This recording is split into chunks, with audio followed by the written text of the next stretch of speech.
Cette bobine renferme des vieux films pris par mon grand-père René.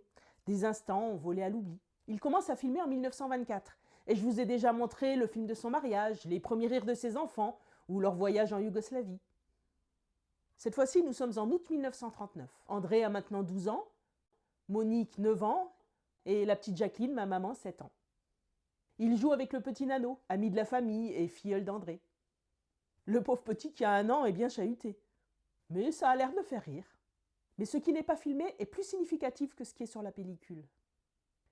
Août 1939, donc, des rires, des jeux, la joie de vivre, l'insouciance. Ce n'est que quelques jours plus tard, le 1er septembre, que l'Allemagne envahira la Pologne. Et 2 jours après, la France est en guerre. Or, ces jeux d'août 1939 seront les derniers films tournés par René avant bien longtemps. Le cœur n'y est plus. René n'a pas envie de graver sur pellicule ces années sombres. Il faudra attendre 1947, 8 ans après, pour que l'envie de prendre la caméra revienne. Les enfants ont bien grandi. Ce sont des adolescents. Monique a 17 ans, Jacqueline 15. Les sourires sont revenus. Les bruits des bombardements qui ont tant effrayé Jacqueline sont loin.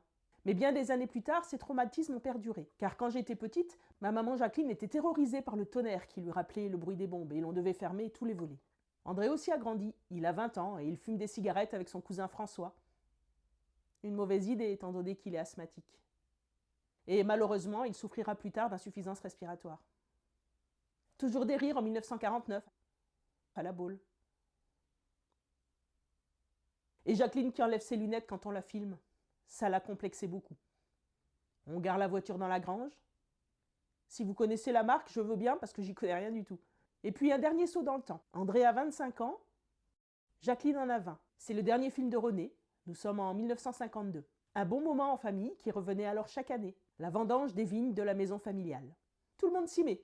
On reconnaît Léon, 85 ans, le grand-père des jeunes gens et le père de Suzanne et Cécile. Je suis tellement heureuse de pouvoir voir ces images de ma maman toute jeune, folâtrer, rire, vivre.